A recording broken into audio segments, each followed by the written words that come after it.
Tidak pernah para ulama sampai sekarang menyebutkan itu surat musik. Yang memang nggak akan pernah, Joni. Ya. Karena ulama dulu tuh sudah paham ya syu'ara, penyair ya pemusik. Untuk apa lagi dijelaskan? Karena mereka paham. Syu'ara, penyair ya pemusik. Untuk apa lagi dijelaskan? Syu'ara, penyair ya pemusik. Untuk apa lagi dijelaskan? Karena mereka paham. Yang belum paham tuh kita. Makanya saya pahamkan. Begitu, Cepi. Para ulama tidak menjelaskan karena mereka sudah tahu. Kalau mereka tahu, harusnya mereka menjelaskan. Dan tidak boleh apa? Diam. Seperti hal Bismillahirrahmanirrahim. Assalamualaikum kaum muslimin semuanya yang semoga selalu dalam rahmat dan lindungan Allah. Sebelumnya bagi yang belum subscribe, silahkan klik subscribe untuk support channel ini menuju 10.000 subscriber. Syukron, jazakallahu khairon. Pada pertemuan kali ini kita akan membahas video Ustadz Badrus Salam yang membantah statement Uwah yang mengeklaim ulama dari dulu sudah faham asyuara atau penyair itu ya pemusik. Kita simak videonya kaum muslimin. dalam kitab tafsir mana para ulama menafsirkan syu'ara dengan pemusik? Kalaupun Anda buka kitab-kitab tafsir, nggak bakalan antum temukan. Mungkinkah para ulama bisa dikatakan? Saya pernah melihat ada orang berkata, para ulama tidak menjelaskan karena mereka sudah tahu. Kalau mereka tahu, harusnya mereka menjelaskan. Dan tidak boleh apa? Diam. Seperti halnya pernah ya, terjadi perdebatan antara tokoh Mu'tazilah ya, dengan Ahlussunnah wal Jamaah. Mu'tazilah ini bernama Ibnu Abi Duat, yang dia mengatakan Al-Quran itu makhluk. Ditanya oleh ulama Ahlussunnah, yang kamu dakwahkan itu diketahui nggak sama Rasulullah, Abu Bakar, Umar, Utsman, Ali? Oh tidak. Maka kata ulama ini, sesuatu yang tidak diketahui oleh mereka kamu ketahui? Apa kata Ibnu Abi Duat? Coba ulangi ucapan kamu. Yang kamu serukan ini diketahui nggak oleh Rasulullah, para sahabat, para tabiin dan para tabiin? Oh tahu. Beda lagi jawabannya ya. Oh tahu, mereka tahu. Apa kata ulama Ahlussunnah? Kalau mereka tahu, mereka mendakwahkan tidak? Tidak. Sesuatu yang mereka tidak dakwahkan, kamu dakwahkan? Diam Pak, nggak bisa jawab. Maka kita katakan kepada orang ini, kamu bilang para ulama sudah tahu, sudah jelas. Tapi kenapa para ulama tidak ada satupun dalam kitab-kitab tafsir mengatakan bahwasanya syu'ara itu ayat surat musik atau ayat musik? Di mana keterangannya? Tidak ada satupun ya akhwat Islam saudaraku seiman. Apalagi sudah kita pernah sebutkan bahwa para ulama membedakan hukum antara musik dengan apa? Syair dan nyanyian. Baiklah kaum muslimin, dari penjelasan Ustadz Badrus Salam kita tahu bahwa statement dari Uwah itu cacat logika. Dan Uwah hanya asal klaim bahwa ulama dari dulu sudah faham asyuara atau penyair itu ya pemusik. Ini namanya klaim tanpa bisa memberi bukti, dan jamaahnya hanya taklid buta kepada Uwah, karena mereka sudah disilaukan hafalan Uwah yang model kanan atas dan kiri bawah. Dan sepertinya Ustadz Badrus Salam juga mengibaratkan Uwah ini dengan ulama Mu'tazilah. Kalau kalian belum paham dengan penjelasan Ustadz Badrus Salam, jadi saya misalkan seperti ini. Ada Ustadz Sunnah yang datang ke Uwah, lalu Ustadz itu bertanya, pernah tidak para sahabat dan ulama salaf menafsirkan asyuara sebagai surah pemusik? Maka Uwah menjawab tidak pernah, tapi mereka sudah tahu asyuara itu ya pemusik. Lalu Ustadz Sunnah ini bertanya lagi pada Uwah, jika sahabat dan ulama sudah tahu, apakah mereka mendakwahkan asyuara itu surah pemusik? Maka Uwah pasti menjawab tidak, karena memang tidak ada buktinya. Lalu Ustadz Sunnah tadi bilang, terus kenapa kamu mendakwahkan apa yang para sahabat dan ulama terdahulu tidak mendakwahkannya?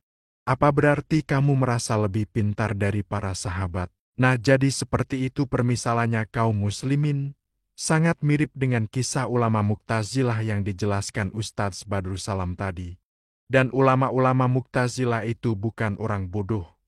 Mereka orang cerdas. Tapi mereka tersesat karena mendahulukan akal daripada dalil. Mereka menyebut yang selain pencipta itu makhluk, berarti Al-Quran itu makhluk. Ini kan akal-akalan mereka, Nabi tidak mengajarkan yang seperti itu kok. Yang Nabi ajarkan Al-Quran itu firman Allah.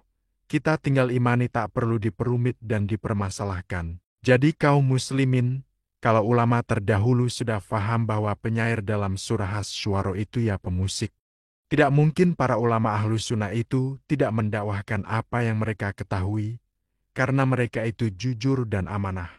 Tidak seperti sebagian ustadz di zaman sekarang yang suka menyembunyikan ilmu.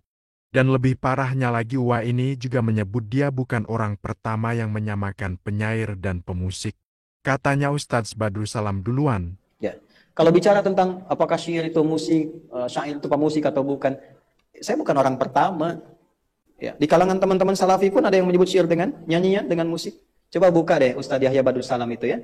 Itu punya kajian. Bahkan dia menulis status tanggal 3 September 2018 itu ada statusnya. Ya, bagi yang masih suka musik, bla bla bla, terus mengutip hadis Al-Bukhari tentang syair diterjemahkan dengan nyanyian. Atau buka deh, ini akun Jakarta Mengaji, buka yang bulan Juli ya tahun kemarin 2023 ya, yang judulnya tulis saja Ustadz Yahya musik, para dai yang menghalalkan musik, itu menerangkan tentang itu. Nanti di ujungnya dibahas tentang syair diterjemahkan dengan nyanyian. Bahkan Rasulullah SAW sabda apa? La an yumla'a batnu ahadikum sadidan khairun lahu min an yumla'a syi'ran. Lebih baik perut seseorang dipenuhi oleh nanah daripada dipenuhi nyanyian. Padahal yang Ustadz Badrul Salam jelaskan saat itu tentang nyanyian. Dan para ulama terdahulu sudah menafsirkan kata syair di hadis tersebut sebagai nyanyian. Nyanyian tanpa alat musik. Berbeda dengan Uwah yang menafsirkan Asy-Syu'ara sebagai pemusik.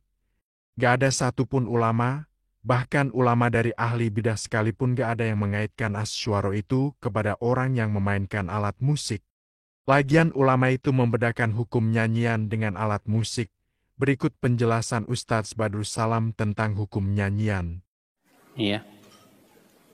Ada lagi yang kedua, nyanyian yang memang pakai irama yang telah ditentukan dan suara yang dimerdukan. Khilaf para ulama boleh apa tidak yang keginian nih? Abu Hanifah mengatakan haram. Imam Malik dan Imam Ahmad mengatakan makruh. Imam Syafi'i mengatakan boleh, tapi dengan syarat. Syarat yang pertama tidak boleh sering-sering. Karena disebutkan dalam riwayat Bukhari dan Muslim, Rasulullah bersabda, la an yamtali'a batnu ahadikum qayhan khairun lahu min an yamtali'a syi'ran. Lebih baik perut seseorang dipenuhi oleh nanah daripada dipenuhi oleh nyanyian. Yang kedua, tidak boleh berisi maksiat. Tapi isinya sesuatu yang sifatnya apa? Memberikan semangat, kebaikan. Nah, kaum muslimin jadi musik 4 ulama mazhab ijma haram, sedangkan nyanyian atau lagu Imam Syafi'i membolehkan, dan itulah yang dipakai mayoritas ulama sekarang untuk membolehkan nasyid dan lagu. Jadi hukum musik dan nyanyian itu dalam kitab para ulama berbeda. Bagaimana mungkin ulama dari dulu menyebut penyair ya pemusik? Dan berdusta atas para ulama salaf itu tanggung jawabnya berat di akhirat kelak kaum muslimin. Semoga Ustadz Badrul Salam dihindarkan dari fitnah-fitnah yang ada. Dan di sini ana juga sampaikan untuk tidak saling menghujat tapi saling menasihati dan meluruskan. Yang terakhir, semoga kita semua ditunjuki dan istiqomah di jalan sunnah. Maaf jika ada salah kata. Wallahu a'lam bishawab. Wassalamualaikum warahmatullahi wabarakatuh.